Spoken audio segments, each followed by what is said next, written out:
Anda menyaksikan Kompas Bisnis, saudara, bersama saya Bremana Atenaya. Ekonomi Indonesia memang tumbuh 5,12%, naik melebihi banyak ekspektasi akademisi dan ekonom. Tapi nyatanya ekonomi yang gemilang ini tetap berbuah rentetan aksi demo. Apalagi dipantik oleh rupa-rupa tunjangan DPR. Inilah saat kelas menengah melawan. Awas ekonomi guncang.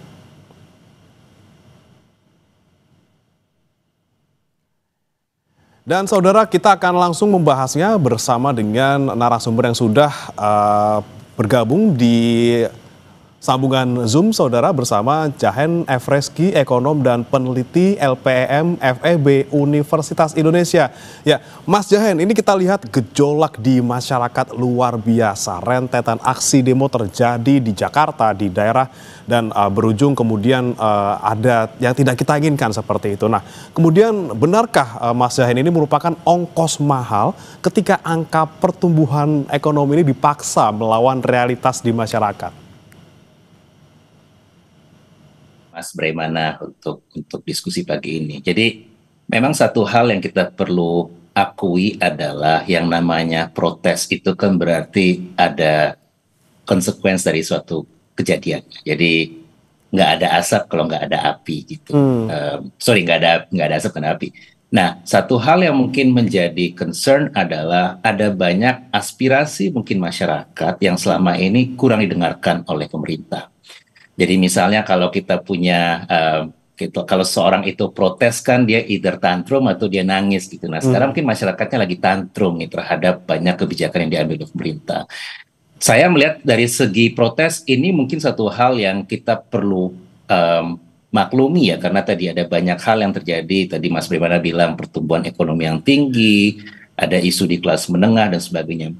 Cuma memang agar eskalasi ini tidak menjadi semakin besar, tentunya perlu respons yang bijak dari pemerintah gitu. Karena kalau misalnya ini dibiarkan, kalau nggak salah kan tadi malam di Bandung ada demonstrasi masuk kampus ya. Terus juga kita belum tahu sampai kapan demo ini akan terus berjalan. Pasti akan memberikan dampak terhadap perekonomian. Kemarin kalau kita lihat kan IHSG itu sampai turun ya 1,2%. Itu mungkin salah satu indikasi awal bagaimana respons pasar terhadap bagaimana eskalasi demo ini terjadi. Jadi kami memang melihat ya ini adalah salah satu bentuk dari aspirasi masyarakat yang merasa ada yang missing nih antara aspirasi yang mereka inginkan dengan respon kebijakan dari pemerintah. Nah, pemerintah harusnya lebih bijak untuk melihat apa yang bisa dilakukan ke depan. Oke, ada miss di sana ya ketika kondisi di masyarakat seperti apa, kemudian apa yang dilakukan pemerintah. Tapi Mas Jahen, kita akan simak informasi terlebih dahulu. Tingginya jumlah pekerja sektor informal dan juga stagnasi upah real ini membuat jumlah kelas menengah di Indonesia turun saat wakil rakyat justru mendapat aneka rupa tunjangan dan kemudian membuat protes pecah.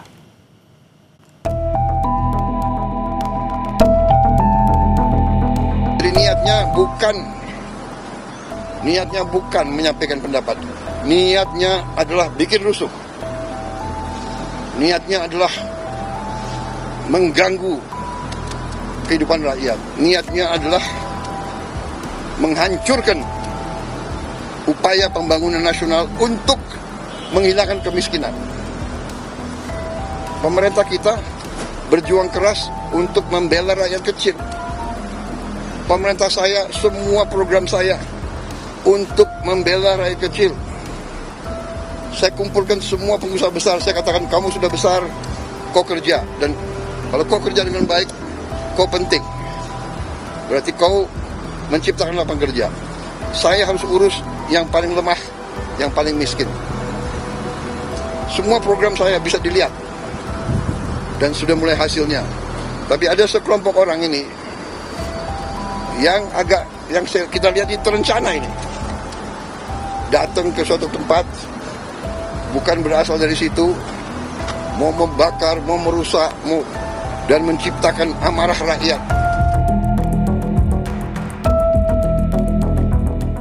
Rasio tabungan turun, ketergantungan masyarakat pada utang naik, kemiskinan penduduk kota pecah, tingginya pekerja informal saat wakil rakyat mengunyah rupa-rupa tunjangan dibayar mahal lewat rentetan aksi demo. Awas negara terguncang saat kelas menengah melawan. Ekonomi Indonesia memang tumbuh 5,12% di kuartal 2 2025.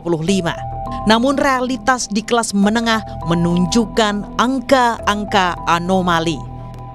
Pak Presiden Prabowo, kami paparkan angka ekonomi yang menggambarkan kondisi kelas menengah bawah. Rasio tabungan Juni ke Juli menipis ke 13,7% sebagai tanda berlanjutnya fenomena makan tabungan. Wakil rakyat terhormat di DPR, mari Kompas Bisnis tunjukkan, tak hanya makan tabungan, kelas menengah juga terindikasi mulai makan utang. Buktinya, rasio pendapatan untuk bayar utang naik ke 10,8%. Demonstrasi adalah protes bahwa pemerintah dan DPR harus paham ketidakadilan yang dirasakan oleh rakyat. Persoalannya ada di akar, jangan menuju ke atas dulu. Di akar itu persoalan kalau tidak diselesaikan akan tereskalasi. Sadar nggak sih kalian bahwa ini sudah jadi masalah? Masalahnya pejabat yang ngomong sembarangan. Soal tanah mau disita, soal uang tabungan kemudian dibekukan di rekening. Ini gimana sih, seperti nggak ngerti masalah. Lalu masyarakat semakin menderita. Pajak lagi, pajak lagi, pajak lagi. Sekarang bisnis online kena pajak, ini kena pajak, apa-apa pajak. Ampun deh, pimpinan daerah juga nggak mau mikir. Langsung naikkan ratusan persen, bahkan ada yang 1000%. Ini kan melukai perasaan rakyat. Apa nggak tahu rakyat lagi susah? Ketika angka pertumbuhan dihadapkan pada realitas, data ketimpangan berbicara. Proporsi pekerja informal Indonesia menurun tetapi masih tinggi. Kami pakai data LPM Universitas Indonesia. Jika tahun 1986 mencapai 73%, tahun 2023 cuma turun ke 58%. Di desa dari 10 jumlah pekerja, 7 diantaranya adalah sektor informal. Lebih dari separuh pekerja di Indonesia yang juga kelas menengah masih bergantung pada pekerjaan informal yang produktivitasnya rendah dan tidak memberikan perlindungan sosial yang memadai atau bahkan tidak sama sekali. Ketimpangan inilah yang membuat demo menjadi pecah dan masif di banyak wilayah. Protes yang terjadi merata hampir di seluruh wilayah dalam beberapa hari terakhir ini merupakan sebuah indikasi seperti puncak gunung es bahwa ada permasalahan ekonomi, ada permasalahan ketimpangan, terutama yang dirasakan oleh kelas menengah. Sejak 2019 sampai dengan 2024, jumlah kelas menengah itu terus mengalami penurunan, berkurang 9,4 juta orang. Dari sisi pengangguran usia muda, penganggurannya tertinggi di negara-negara ASEAN. Jadi disinilah akar masalah utama yang harusnya diselesaikan oleh pemerintah, dilihat sebagai masalah yang selama ini secara struktural belum mampu dijawab oleh program-program yang ada. Kelas menengah di Indonesia tak banyak punya pilihan. Mereka tak berhak mendapat bantuan sosial karena bukan kelompok miskin. Berkali-kali kelas menengah diabaikan, ongkosnya adalah perlawanan atau guncangan ekonomi sebagai pintu mereka menjadi kelompok miskin. Dia Megasari Anjaya, Tim Liputan Kompas TV. Kita lanjutkan berbincang dengan Mas Jahen Efreski, ekonom dan juga peneliti LPM FEB UI. Mas Jahen, kita lihat tadi bersama-sama di informasi bahwa ini adalah fenomena yang terjadi kemudian di tengah kondisi ekonomi yang dibilang tumbuh 5,12% gitu ya. Tapi ada demo luar biasa di mana-mana. Apakah ini merupakan bentuk perlawanan dari kelas menengah atas ketimpangan ekonomi yang mereka rasakan? Ini kan mereka juga banyak yang tidak dapat lapangan kerja, mereka banyak kerja di sektor informal gitu. Kemudian penghasilannya bahkan jauh di bawah dari anggota DPR. Seperti apa Mas Jahen melihatnya? Ya, Mas Brimana. Jadi ini kan sebenarnya ada isu antara data dan rasa itu udah beda gitu. Sehingga muncullah unjuk rasa yang terjadi. Dan memang beberapa hal yang terjadi, kita di LPM cukup konsisten dalam menyuarakan ada isu yang sangat genting dalam perekonomian kita gitu. Tadi seperti yang disampaikan di awal, jumlah kelas menengah turun even sebelum COVID-19. Terus juga upah nggak tumbuh. Sektor informal juga masih mendominasi pekerjaan kita. Dan kita juga banyak melihat banyak pekerjaan yang muncul, itulah pekerjaan-pekerjaan yang mungkin punya upah yang lebih rendah. Apa implikasinya? Banyak orang yang mungkin nggak mampu untuk bisa memenuhi kebutuhan sehari-hari. Jadi ketika misalnya masalah ini terus terakumulasi dan mungkin respons dari pemerintah dianggap kurang mengadres concern dari masyarakat, inilah mungkin yang menumbuhkan riak-riak dari kegelisahan itu. Jadi tadi kita perlu memikirkan bagaimana caranya agar masyarakat, khususnya kelompok kelas menengah yang merasa diabaikan oleh pemerintah itu bisa diperhatikan dengan lebih baik. Ini kan kalau kita melihat yang demo bukan kelompok bawah nih Mas Bremana. Mereka adalah kelompok-kelompok kelas menengah yang mungkin selama beberapa periode terakhir merasa memang hidupnya lagi sulit gitu. Dan kita juga tahu harga sembako masih mahal ya, beras masih cukup mahal. Jadi ketika nanti urusan perut, urusan kebutuhan sehari-hari itu tidak bisa dipenuhi oleh masyarakat, akanlah muncul hal yang kita takutkan seperti ini. Satu hal juga yang mungkin perlu saya tambahkan, kalau terkait dengan daya beli, upah masyarakat kita itu nggak tumbuh signifikan. Jadi paling secara real dalam 5 tahun terakhir upah kita itu tumbuh di bawah 2% ya. Sedangkan pertumbuhan ekonomi 5%. Jadi ada banyak masyarakat yang tidak mengalami kenaikan daya beli, dan ini mungkin hal yang perlu dipikirkan lebih serius oleh pemerintah agar kegaduhan ataupun protes-protes ini bisa diminimalisir. Oke, baik. Mas Jahen, ini kan kalau misalnya kita lihat sudah pecah gitu ya, istilahnya kalau istilah bisul tuh udah mulai pecah gitu, tadinya numpuk makin gede udah mulai pecah, kelas menengah sudah mulai bersuara di lapangan dan juga di media sosial. Apakah negara ini harus waspada jika kemudian dalam tanda kutip ini terguncang, Mas Jahen? Ya, saya rasa ini kan ketika ada aspirasi yang disampaikan, pemerintah idealnya itu menunjukkan satu kemauan untuk at least mendengarkan ya. Itu yang pertama, yang paling penting. Ketika pemerintah mulai mendengarkan, tentunya pindah ke step berikutnya, mulai memikirkan apa langkah-langkah yang bisa meminimalisir protes ini.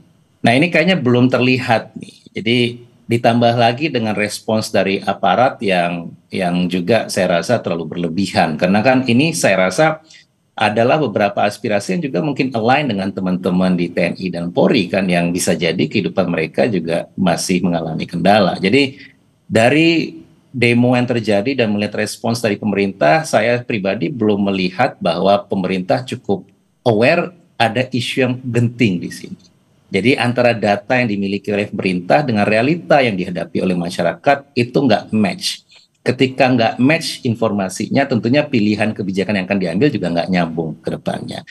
Itu yang kayaknya perlu urgent dilakukan, karena it's gonna be very costly ya. Ini akan sangat mahal biayanya kalau pemerintah tidak mencoba untuk lebih wise mendengarkan, dan di sisi yang lain juga masyarakat merasa bahwa aspirasi yang mereka sampaikan itu tidak didengarkan. Ditambah juga mungkin ada pihak-pihak yang ingin menyirami minyak di dalam kerusuhan ini ya, menambah api kerusuhan yang tentunya juga kontraproduktif buat kita semua. Oke, di sini kunci ada komunikasi di sana, Mas Jahen, antara pemerintah dan juga masyarakat. Namun apa yang selama ini diucapkan oleh Pak Prabowo terkait program-programnya untuk rakyat, apakah sudah mulai menjawab tuntutan dari pendemo? Kita akan bahas sesaat lagi. Mas Jahen dan juga saudara tetap bersama kami di Kompas Bisnis.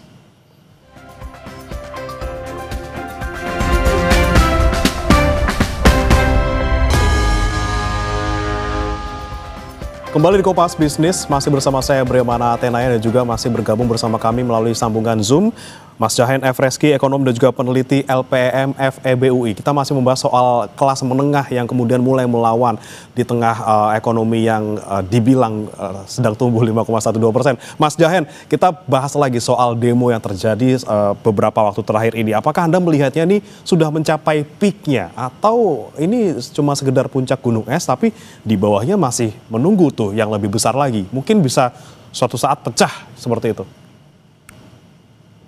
Saya sih berharap ini bisa dieskalasi lebih baik ya oleh pemerintah ya. Tergantung tadi respons dan juga apakah kita bisa meminimalisir tadi yang penunggang provokator yang terjadi. Tapi ini nggak akan bisa berubah kalau tadi seperti yang saya sampaikan di awal, antara apa yang dimaui oleh masyarakat dengan apa yang dilakukan oleh pemerintah itu nggak nyambung, nggak inline gitu.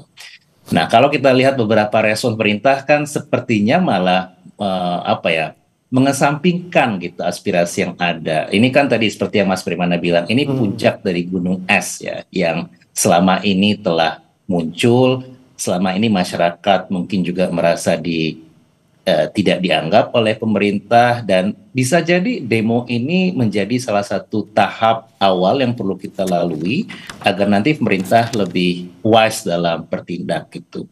Tentunya kita berharap ini nggak berkepanjangan ya, karena tadi kita juga butuh kegiatan beroperasi seperti biasa, sekolah juga bisa berjalan dengan baik, perkantoran juga bisa full beroperasi agar nanti harapannya ekonomi bisa tumbuh lebih baik. Tapi tadi dari beberapa statement yang disampaikan oleh pemerintah, sepertinya malah nature-nya adalah ini akan menjadi lebih parah. Kita nggak pengen seperti itu ya. Kita berharap bahwa ini akan menjadi lebih baik, dan penanganan yang dilakukan oleh pemerintah juga akan menjadi faktor penting dalam memastikan bahwa eskalasi ini bisa dijaga dengan lebih baik. Oke, amit-amit ya Mas Jahen, walaupun ada potensi jangan sampai ke depan ada lebih parah, tapi tadi lagi-lagi ekskalasi yang berada ataupun ekskalasi yang ada ini bisa ditangani oleh pemerintah dengan sebaik mungkin. Tapi kalau Anda melihat selama ini yang sudah diucapkan oleh Pak Presiden Prabowo bahwa programnya ini untuk rakyat, apakah sudah menjawab tuntutan pendemo? Ini rakyat yang di mana yang dimaksud kalau yang ternyata di lapangan masih banyak yang berteriak nih, kelas menengah gitu? Ya betul, jadi kan ini kita pahami ya, pemerintahan baru punya ambisi yang besar, punya cita-cita yang besar. Dan program-program yang besar itu ternyata gak hanya satu, ada banyak gitu. Mulai dari MBG, Koperasi Merah Putih, Sekolah Rakyat, perumahan dan sebagainya. Tapi kan di satu sisi juga untuk bisa membiayai program-program besar ini butuh pendanaan yang cukup besar. Nah, masyarakat juga mungkin melihat ini, kalau kita perhatikan kan dimulai dari adanya kebijakan penurunan transfer ke daerah ya, terus ada demo di Pati dan sebagainya.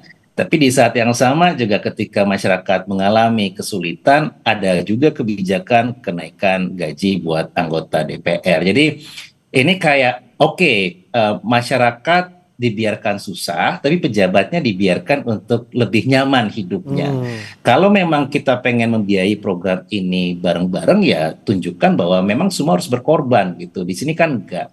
Sehingga ini menjadi puncak akumulasi. Ditambah tadi sebelumnya, sebelum ada kebijakan yang sangat bombastis ini, masyarakat juga sudah dihadapkan dengan kesulitan dalam memenuhi kehidupan sehari-hari. Jadi ini adalah puncak saya rasa dari sekian lama masyarakat sipil ya, akademisi dan semua orang menyuarakan bahwa pemerintah perlu mencoba untuk mengevaluasi kebijakan-kebijakan yang mungkin idenya bagus, tapi niat yang baik itu nggak akan bisa maksimal kalau misalnya implementasinya nggak benar juga gitu. Jadi mungkin pemerintah bisa mengevaluasi program MBG, bertahap deh, jangan langsung gede, biar nanti dananya tuh bisa dialokasikan buat hal-hal lain yang lebih penting, yang bisa mengadres masalah yang terjadi selama ini. Oke, program-program yang sekiranya butuh luar biasa anggarannya dievaluasi kembali gitu ya, bisa dialihkan ke yang lain. Tapi Mas Jahen, kalau kita sempat kutip pernyataan dari Khatib Basri, akademisi yang juga pernah menjadi Menteri Keuangan, soal Chilean Paradox ini ya. Ini juga sempat diingatkan terus oleh Pak Khatib Basri. Anda melihatnya ini sudah terjadi di Indonesia, apakah malah justru sudah lebih dari sekedar Chilean Paradox? Kalau nature-nya mungkin sedikit banyak mirip ya, karena kalau di Chilean Paradox kan pemerintah manage untuk mencapai pertumbuhan ekonomi yang tinggi, terus juga mampu menurunkan kemiskinan, tapi ada ketimpangan yang terjadi di Chile waktu itu. Nah, pemerintahnya juga bikin kebijakan, kalau nggak salah itu menaikkan harga transportasi ya. Jadi tarif transportasi itu meningkat. Jadi ada pemicu yang kalau kita bahas transportasi berarti kan itu menyasar kelompok kelas menengah kan, yang biasanya akan banyak menggunakan transportasi publik, rely on subsidi pemerintah untuk transportasi. Jadi kalau melihat gejalanya sih sebenarnya cukup mirip ya, tapi kalau di Indonesia kan ini akumulasi dari banyak hal ya, jadi nggak hanya masalah pendapatan, tapi juga isu terkait dengan tadi ada unfairness antara elit dan juga masyarakat, sehingga mungkin reaksinya juga akan sama. Tapi juga yang kedua, kita melihat di sini bagaimana respons dari pemerintah yang lebih baik. Karena sebenarnya gini, Mas, kan akumulasi ini juga semakin rusuh karena ada satu ojol yang meninggal awalnya. Sekarang sudah mulai banyak. Jadi masyarakat juga merasa bahwa ini kenapa aspirasi yang disampaikan direspons dengan sangat brutal seperti ini. Jadi lagi-lagi kita nggak mau ini menjadi lebih parah ya. Kita nggak mau ini tereskalasi menjadi semakin besar. Tapi kita berharap aspirasi yang disampaikan oleh masyarakat itu akan didengarkan oleh pemerintah, dan juga respons dari aspirasi ini juga dilakukan dengan lebih bijak ke depannya. Oke, baik. Terakhir Mas Jahen, singkat saja, ini langkah konkret yang harus dilakukan pemerintah apa? Tuntutan yang sangat keras dari rakyat ini adalah keadilan ekonomi sektor perpajakan misalnya. Apa yang harus dilakukan saat ini, Mas Jahen? Ya, tadi yang seperti saya sampaikan, beberapa program-program populis pemerintah perlu dievaluasi agar nanti alokasi anggaran yang terserap untuk kebijakan tersebut bisa digunakan untuk masyarakat secara keseluruhan.